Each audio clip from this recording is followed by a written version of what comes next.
The masses gather here to speak their piece. Some fall to the wolves. Others struggle and rise above them all. Enter into the sinister mind of our host. Dive deeper than any mortal has gone before. BODS Mayhem Hour is upon us. This is Todd Harris of Mortal Thrall, and you're listening to BODS Mayhem Hour. The views and opinions of the guests do not necessarily reflect the views and opinions of BODS Mayhem Hour, its staff, affiliates, or sponsors. Parental discretion is advised. Welcome to BODS Mayhem Hour. Hey everybody, welcome to BODS Mayhem Hour. I am your host, John the Bod, aka the Bod Father, and as always, I'm bringing you guys and gals awesome interviews. Today, it's an honor and a huge privilege to welcome Todd Harris of Mortal Thrall, and they have released their debut album, A Path to Fire, via Trepanation Recordings. Okay, check out their single, A Path to Fire, and you guys won't be disappointed. So, Todd, what's going on, man, and welcome to the podcast. Hey, not too much. Thanks for having me. Appreciate it. So how excited are you to have the debut album, A Path to Fire, out now? I know that it had to be sitting there for a while, and you guys finally just go. Yeah, it was about a year and a half kind of worth of waiting to get it out from the time of it starting. So yeah, it was a long road. I think it was finished probably almost a year ago now. So it just took a while to get it out there, but that is what it is, you know. How difficult was it to send on those though? Because I know it had to be itching at you to say, man, let's go, let's get this out. Yeah, I mean, honestly, I think that's anytime you put out an album, as soon as it's done, you want it out there. But it's obviously the logistics of all of that don't always equal to what you want it to be. But yeah, I mean, it's a good feeling to actually have it out, to say the least. So really, really happy with this album. So yeah.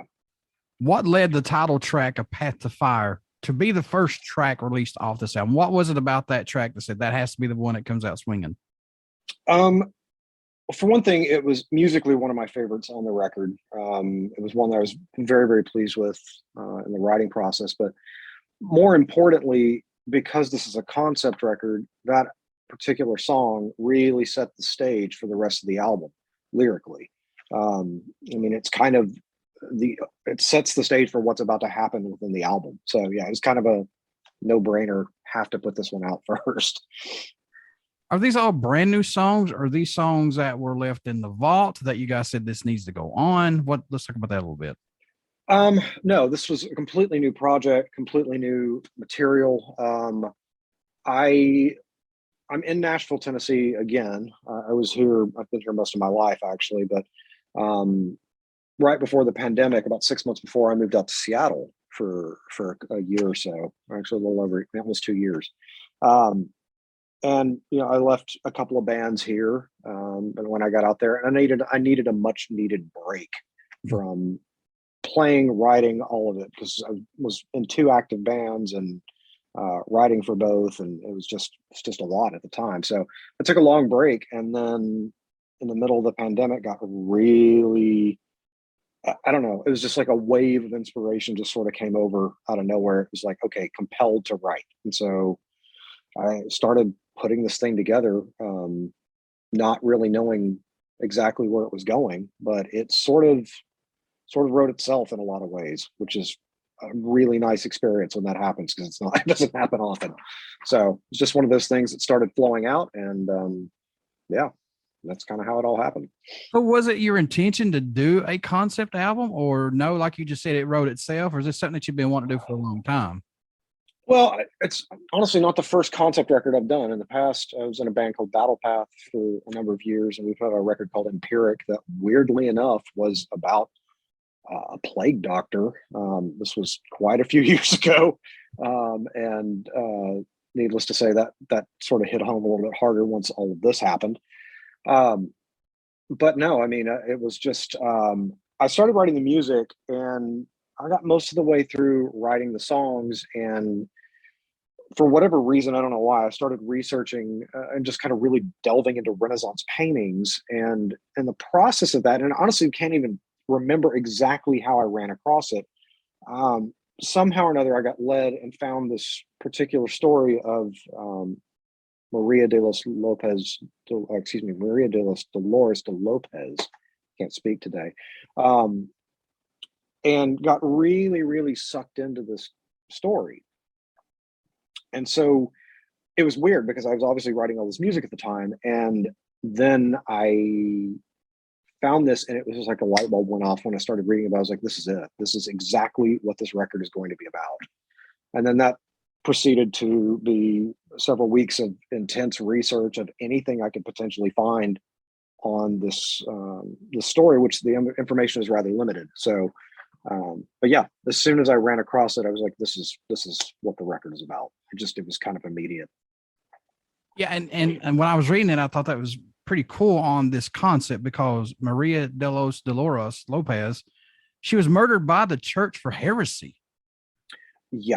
I mean, back in those times, I'm talking about like, this is like the Spanish Inquisition days, all that stuff. This is like exactly the slightest little thing, you're gone. And I mean, yeah, and her story is pretty unique.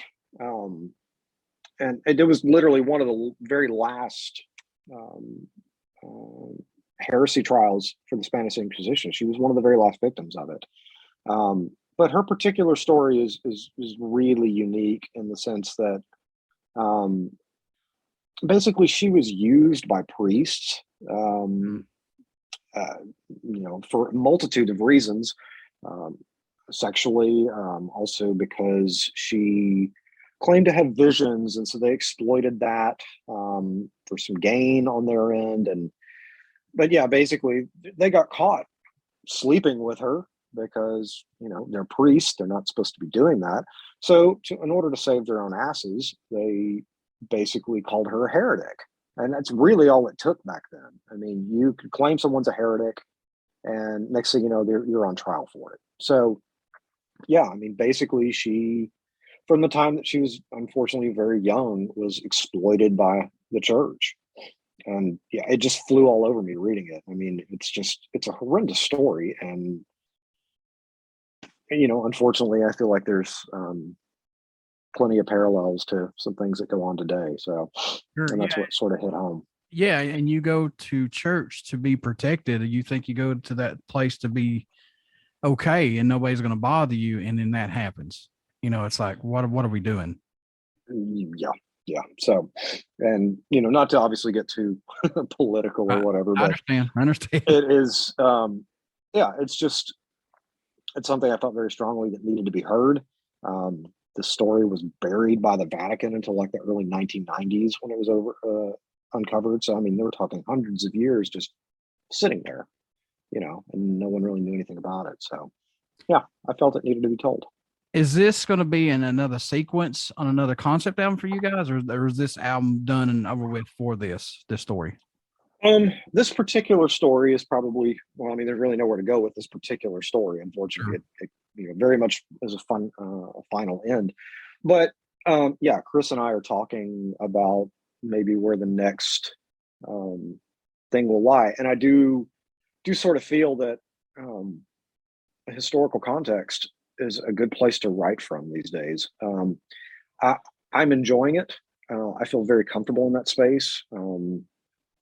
But the story's got to be right, and that's the whole thing. I mean, it's got to be purposeful, and I don't want to write another record without a very intentional purpose behind the story. So I just wanted to mean something, Well, look at Sabaton, man. They write all kinds of these stories of war and stuff. So I mean, they knock it out of the ballpark. Yeah, I mean, it's there's definitely people out there that are doing it, and I don't think there's a lot of them, though. That's the whole thing. And I also think that there's a lot of stories out there that are not being tackled in the metal world, which I felt this really kind of fell into. You don't really hear, stories of who I feel to be heroines, as far as, I very rarely do I hear stories in metal, especially told by men, about something that women went through. I can't think of very many of them. So, and it was, it just, again, I felt she was heroic in so many ways, just because she, throughout the story, she's stuck to her beliefs. She's stuck to what anything they accused her of in the trial, she was like, yeah, I did it. Whether she did it or not, it was just more of like, you're not going to get to me. And it was just super impressive because you're talking about the church in that time period who has ultimate power in that space. And she's just like, no, I'm not gonna bow down to you at all. And it just, I don't know, I thought it was incredible. And it just really resonated with me. So yeah, I think the next record will have to be a powerful story that I feel like needs to be told. So look at the Salem witch trials. I mean, who's to say if they really were witches or not? They were. Oh yeah, I mean, the vast majority of them were not. I mean, it's just most of it was hysteria on their part. I've studied the Salem witch trials quite a lot. And yeah, the vast majority of it. I mean, there might have been a witch here and there somewhere. But so what? I mean, I could care less. But yeah, the vast majority of those people were just wrongly accused. It was mass hysteria. That's all kinds of horrendous. So yeah. Any tracks that didn't make this album we can see on another EP down the road, or another album possibly, or anything that did get used on this that saved maybe for later? Surprisingly, no. There is nothing that was not written that did not go on this record. Like I said, this was a weird one. This was one that sort of just kind of flowed out. And when I had the tracks, I was like, I'm done. I know I'm done. It was the weirdest writing experience for me, because you don't actually get these kind of experiences often, where almost it's like the universe is like, no, you're going to write this and this is it. And I mean, even down to arranging the record, most of it arranged itself as I wrote it, which was really bizarre. But no, there are no leftover tracks. I had 7 full-length tracks. I knew I wanted an intro track. That was it. It was a 42-minute album, and that was done. And then at that point I quit and started focusing on, once I had the demos, I just started focusing on production of it. So, Todd, maybe this was like you said, a meant to be thing. Maybe didn't find that and stumble upon that just for, out of nowhere. You know what I'm saying? I mean, it maybe was a meant to be thing that said, there you go. Yeah. I mean, I'm more or less an atheist. So it's, I don't necessarily believe in that sort of thing, but I do sort of think that maybe now and again, the universe in some capacity is talking to you, and if you're open to receive it, you might get something. So I don't know. That may be the case. Again, that's total speculation. It could have just been sheer dumb luck, and I'll take it either way. So, I know these are your babies, but are there any tracks standing out more to you than any right now on this concept album? And I know it tells a story, but I mean, there has to be one possibly that sticks out for you. One that I like an awful lot is Take the Cold. That track is just kind of unique, and I think a lot of it is down to the synth work that was done on the record by Chris. He just did some kind of incredible stuff with that, and some stuff that you normally don't necessarily hear in metal albums, which kind of was the approach that we talked about with the synth work on it. Is like, I mean, he and I listened to a lot of metal, but we listened to a lot of other things too, and so it was just a matter of, just fit what you feel works. And he came in with this crazy bouncy synth thing. I was like, what? This is wild, and I love it. That particular one sticks out, and probably 12 long years on that record as well. I just really like the composition of that one. Was there a track that you were working on that totally ended up sounding different than what it was intended to? Was there one that just, changed possibly? Not really. I mean, honestly, like I said, they kind of just flowed right out as they were. The one thing I will say is when I was in the process of working on the record, I programmed drums for the whole thing, and then sent it over to Jack Blackburn from Inferi fame and Scafe and a lot of other amazing groups that he's involved with or has been involved with over the years. And it was just like, what was more interesting was getting the drum tracks back, because I was like, here's sort of the framework of what I want. Now you do what you do. And good Lord, what he came back with was just phenomenal, outside of my wildest dreams. So I had a track that was 160 BPM that he doubled by the end of it. And I was like, what? So That in of itself was interesting to watch that process of the record change when I was getting back into drum tracks. Like, insane. So, because I mean, this whole record was made virtually, every bit of it. So we were never in the room with each other making this album. Has the pandemic helped the band to take more time to have more creativity on this album, making it possibly, or no? I mean, in some senses, yeah. I think it was interesting because, you go through life with so many distractions and so many things that are kind of pulling your focus away. And I will say, especially as far as the writing process of the record, I mean, I just was sitting in a room in silence, and there was no distraction because, I didn't have anything to pull me away from it because we were all kind of just stuck in the house for the most part. So I think in that sense, it focused my writing quite a bit. And again, the lack of distraction, I think, helped immensely as far as, and maybe that's why it flowed the way it did. I don't know, yeah. There was many guest musicians on this album. Were there a specific song for each of them, or did you just let them pick out which one they wanted to do?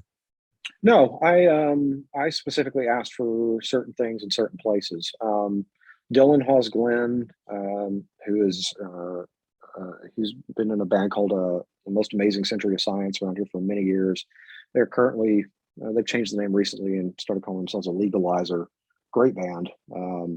He's a phenomenal guitar player, and I knew that I wanted a kind of Baroque classical intro to the record, and I knew he could tackle it. So I asked him to do that because I am not versed in that style of guitar at all. So Mike Lowe, who was also in Inferi, I played in a band with him called Oubliette, who's still going as well. Did the solo on A Path to Fire, also mixed the record. And then Emily Lowe, who is the vocalist for Oubliette, did a vocal track on One Soul, One Life. And she is the voice of Maria on that particular track when I actually found actual quotes from her from the trial. So oh, wow. That was where I wanted to actually have a female voice represent that. It made sense. I mean, I've worked with Emily for years, so yeah, I knew she could handle the vocal part, and she did it beautifully. So the album cover art was done by Kaylin Stockermans. Let's talk about that. Did they get exactly what you guys were looking for? Yeah, I think he absolutely nailed it. I got turned on to his work from a BODS record, and I'm not going to mispronounce that. It's got a Japanese title. Incredible Japanese style artwork. And I sort of went looking through the rest of his work, and I specifically asked him, I was like, I want a Renaissance style painting for this. And he went so far as to research specifically the buildings that would have been in the background of, where they would have burned someone out in Seville, Spain. It was impressive. So, I mean, he came back. I mean, it's about as historically accurate as you could potentially get in this day and age, not having actually been there. Yeah, I think he absolutely nailed the artwork. I mean, I wanted it to be representative of what it was. At the same time, I really wanted it to be as respectful of the victim as possible. True. Which is why it's done in the manner that it is. I mean, we had kind of extensive talks about, how we wanted to portray her. And I wanted it to be, I didn't want this horrendous looking photo. You know what I mean? I just didn't, and the thing about it is she was not actually alive at the time of burning. So we made sure that, her head was kind of hung low, but she was not alive. And during the story, and it's actually in the record, they strangled her to death before they actually burned her. I'm just like, yeah, I mean, it's completely performative. What they were doing basically was, try to make an example. And yeah, but I mean, she was already dead when they actually burned her. So, man alive, if that's not a classic story for a haunting to take place, then I don't know what is. It's wild, to say the least. But I mean, the main thing was we just wanted to make sure that she was honored and respected in the process of making that cover art. So yeah. So far, man, what's the feedback like on this? Have you got good feedback on this, or have there been like any negative feedback on it at all because of this? Honestly, I have been kind of bracing myself for some negative feedback, but honestly, it's been overwhelmingly positive. I've not run across anything negative as of this point, which kind of surprised me a little bit. Hmm. I'm happy that that's the case, and I mean, granted, it's been out less than a week at this point, but yeah, so far it's been nothing but positive feedback. So I'm glad of it. What's the growth musically you've seen from yourselves working on this album, or just the band in general, up to releasing this album? Chris and I have worked together for a long time, and I think he was in Battle Path prior to this as well. I don't know, our working relationship I think has just gotten stronger through all of this. Sort of even more so just being able to trust each other with, like I said, with his synth work, I just was like, do what you do. I knew he was going to do something incredible with it, and he did. So I think it's just a matter of kind of trusting each other to do what we do well and let the other one just work. So, and I think that's always a good place to be as musicians. Is you can just know that they're gonna get what you're trying to do, and complement it and do it, and write parts that are that just really work well. So yeah. I know things are opening back up, Todd, but what's your thoughts on touring and maybe getting back out on the road if you want to even take this out on the road? Well, I mean, effectively we're a duo for one thing, and so there's not really a band per se to tour it. And on top of it, it would be kind of a huge undertaking to do that. We got to find a drummer who would be willing to tour and to be able to play this like it is on the record. Because if I was going to take this on the road, it would have to be right. I'm not going to take this out and half-ass it at all. And then on top of it, it's just, I don't know, in this day and age, like touring just does not sound super appealing to me. And again, I'd have to have a 5-piece band to pull this off. And it's a matter of, trying to get people who would be willing to do that. And it's kind of a tall order in this day and age. I mean, there's not a lot of security right now, especially with the economy being the way it is, gas prices being the way it is. I mean, just the logistics of trying to put a tour on. I mean, and bands are doing it, and more power to them. It's a lot. It's a lot more than it usually has been. So yes, it is. And as it stands, we may or may not try to do a one-off show potentially at some point. But I mean, we have not really talked past that, just because I just don't feel like the economics of it and the logistics of it right now are very, very feasible to do that. So. What do you hope everyone takes away while listening to this debut album from you guys? What do you hope they get from it? Mainly, I hope they delve into the story a little bit. I hope it's not just, you're listening to a metal record or whatever. I mean, I hope that the lyrics are out there. I hope that they, take in the full concept. I know it's a lot to ask of people to listen to a full album these days. I mean, yeah. I am very much an album guy. I grew up on it. It's what I like. If I'm going to listen to music, I'm generally going to probably put a record on and listen to it from start to finish. It's just kind of the way I function. And I know not everybody functions that way, and that's fine.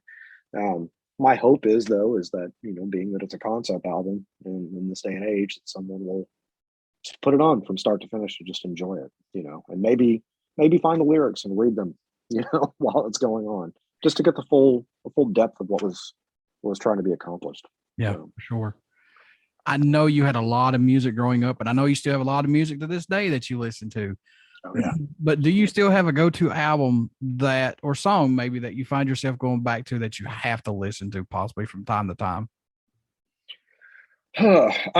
Yeah, it's not metal, but and I'll talk about this album until I'm blue in the face. There is a record by a band called Talk Talk that came out in 1988 called Spirit of Eden.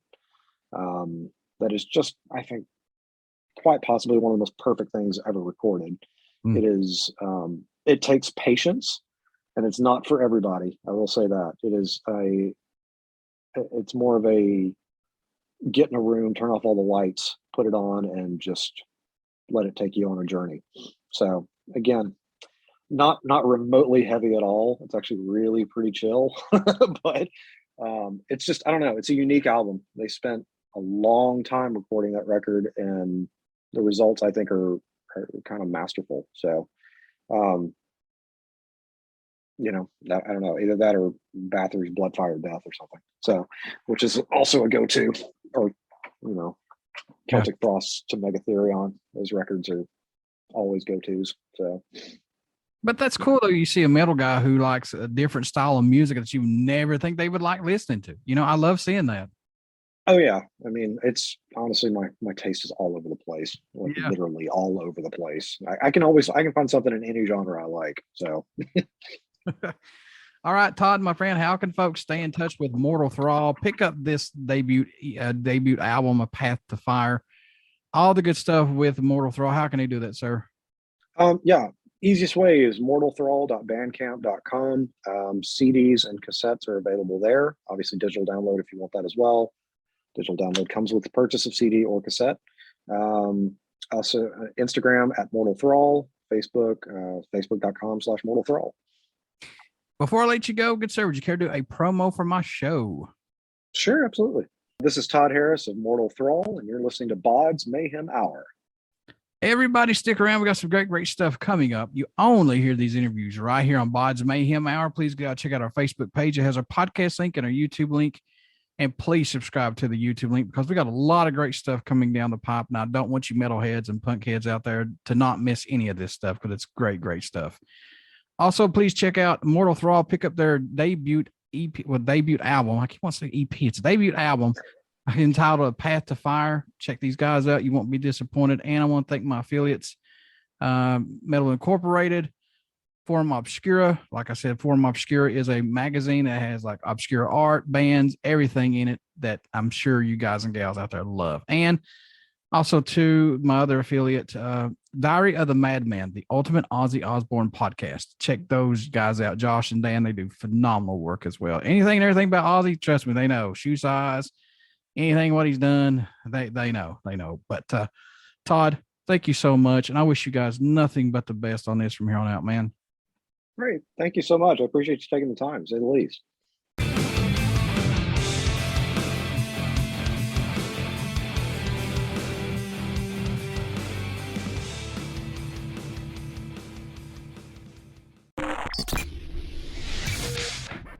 You're listening to BODS Mayhem Hour. Follow us on Facebook, Twitter, and Instagram.